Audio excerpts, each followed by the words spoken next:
Hi, it's Jonathan, and welcome to the first national flag-based episode of Sigillum Multarum. Today is the 4th of July, so we are going to talk about the flag of the United States. It is also known as the red, white, and blue, the Star-Spangled Banner, Old Glory, or the Stars and Stripes, and is an iconic symbol of the US. Since its adoption in 1777, it has changed so many times, and yet barely. Now, let's talk about its history. We were British, 1607 to 1776. A good place to start talking about the US flags is actually before there was a US. Although there were lands in West and out the US that were colonized before the British arrived, like Florida and Puerto Rico by Spain, the flags the British brought to North America are nevertheless important for the story of the US flag. In the 17th century, England, not Great Britain yet, established various colonies in North America, some of which are now part of the United States. These colonies would fly the flag of England, of course, but New England flew its own red ensigns as well. One had a red English cross in the canton and a pine tree in the corner of the cross. However, the Puritans of New England found putting a cross on the flag blasphemous. So some variants of the New England flag had either a pine tree or a blank space replacing the holy Christian symbol. Then, England and Scotland united to form the Kingdom of Great Britain in 1707. So more colonial flags for the 13 colonies popped up. There was of course the Union Jack at the time, which looks different from today's one due to Ireland not merging with Great Britain until 1801. But that's a different story. However, there are also various ensigns flown by the 13 colonies, as well as those aforementioned New England flag. While most parts of the British Empire flew the red ensign with a rectangular Union Jack in the canton, for some reason the 13 colonies, and some colonies in what is now Canada, used a red ensign with a square Union Jack in the canton. This red ensign, for reasons you'll see shortly, is probably the closest thing the 13 colonies had to a singular colonial flag other than the Union Jack. Now, on to some more revolutionary flags. Early revolutionary flags, 1774 to 1777. In the 1760s and 1770s, some people in the 13 colonies protested various laws being passed by the British government, most notably tax-related, and wanted more self-government within, or independence from, Great Britain. With these movements came a few protest flags in the years before and during the American Revolution. Initially, these protesters against the British policies did not call for outright independence from Great Britain, so some British symbolism was retained in early protest flags. On October 21st, 1774, some protesters in Taunton, Massachusetts, created a protest flag which basically was the same as the red ensign of the time, but with Liberty and Union written on it. This flag is also known as the Taunton flag, or the Liberty and Union flag, and a 1974 reconstruction of the old flag is still the flag of Taunton to this day. Then, during the initial stages of the American Revolution, the Continental Congress was fighting against the British government, but not for independence. Leading to distinguish the Continental Navy ships from British ones, it adopted another variation of the red ensign. This time, 13 red and white stripes were sewn on red ensigns to represent the 13 colonies. This flag is called the Continental Colors, or the Grand Union flag, the latter name being coined in 1872, and was first adopted on December 3rd, 1775. 7 months later, the United States declared its independence from Great Britain, so the Grand Union flag is considered the first independent United States flag. In addition to the Grand Union flag, the militias of the American Revolution used their own flags, such as the Bedford flag used by the militia of Bedford, Massachusetts, or the flag used by the militia of Culpeper, Virginia. This could take a while to list, so on to flags with stars. The first Stars and Stripes, 1777 to 1795. You may have noticed that the American protest flags from earlier, as well as the Grand Union flag, had the Union Jack on the canton. That was fine at first, but now that the Americans were fighting for independence from Great Britain, the Americans began searching for a new design for their national flag. On June 14, 1777, the Continental Congress passed the Flag Act of 1777, adopting a new US flag. Note that the phrase United States was plural until after the Civil War, and the Union in the Flag Act is another name for the canton of the US flag. The law states, resolved, that the flag of the 13 United States be 13 stripes, alternate red and white, that the Union be 13 stars, white in a blue field, representing a new constellation. Note that I have not shown a picture of the flag described here.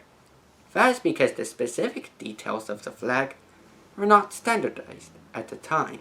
The number of points on the stars, the arrangement of the new constellation, whether there are 7 red stripes and 6 white stripes, or the other way around, were all up to each flag maker, so you would have a lot of US flags at the same time for the next 100 years. The most famous one is the flag attributed to one Betsy Ross, whose flag design featured 5 pointed stars in a 13-star circle. However, this story's accuracy is up for debate. Then there is the design of Continental Congress member Francis Hopkinson, which had the stars in a rectangular shape, like today, but the stars have 6 points. There are other patterns from the American Revolution and beyond, and it would take a while to explain them all. Besides, I've already explained the old flags of 1777 thoroughly enough. So let's move on to the history of US flags after 1795. Updating the stars 1795 to present. In 1791, Vermont became a US state, followed by Kentucky in 1792. But the 13-star US flags were still used for a time. This was fixed in the Flag Act of 1794, which added 2 new stars to the US flag, and 2 new stripes as well. These are notable for being the only US flags to have more than 13 stripes, and the first to have more than 13 stars. One of these 15-star flags was also notable for one more reason. From 1812 to 1815, the United States fought a war with the United Kingdom, which exists this time, called the War of 1812 for obvious reasons. During the Battle of Baltimore in 1814, the Royal Navy bombarded Fort McHenry in Baltimore Harbor, Maryland.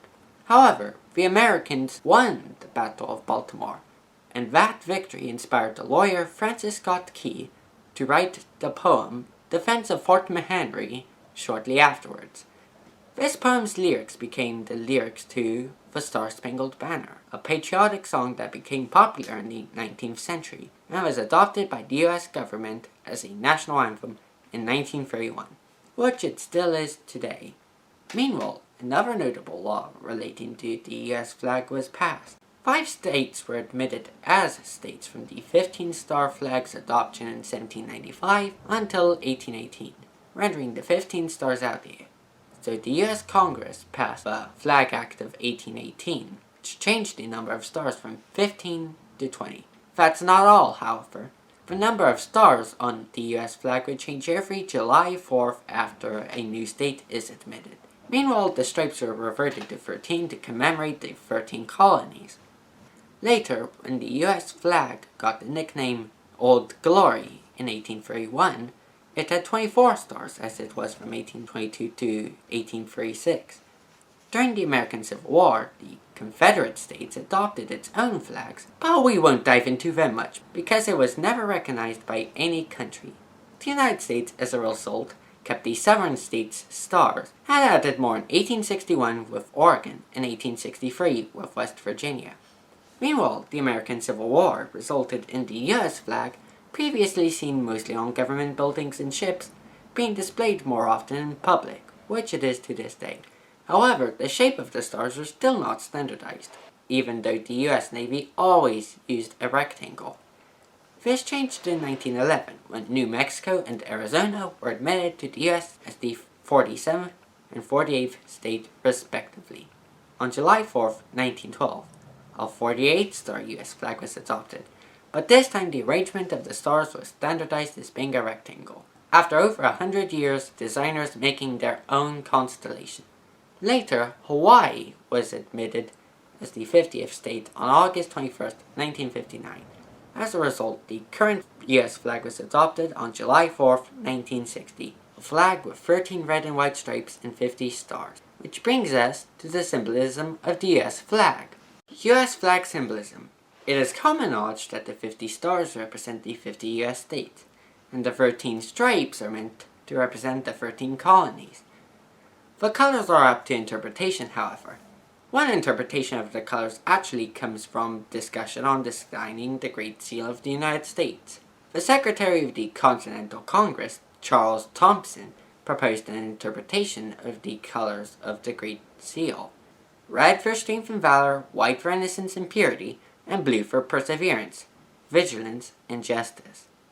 Although Thompson's interpretation was originally of the Great Seal's colors, this interpretation was eventually associated with the US flag, which is also red, white, and blue. Additionally, another interpretation of the US flag comes from US President Ronald Reagan, who said in 1986, "The colors of our flag signify the qualities of the human spirit we Americans cherish. Red for courage and readiness to sacrifice, white for pure intentions and high ideals, and blue for vigilance and justice." However, the simplest interpretation of the US flag's red, white, and blue is that it was just the British colors rearranged into a different flag.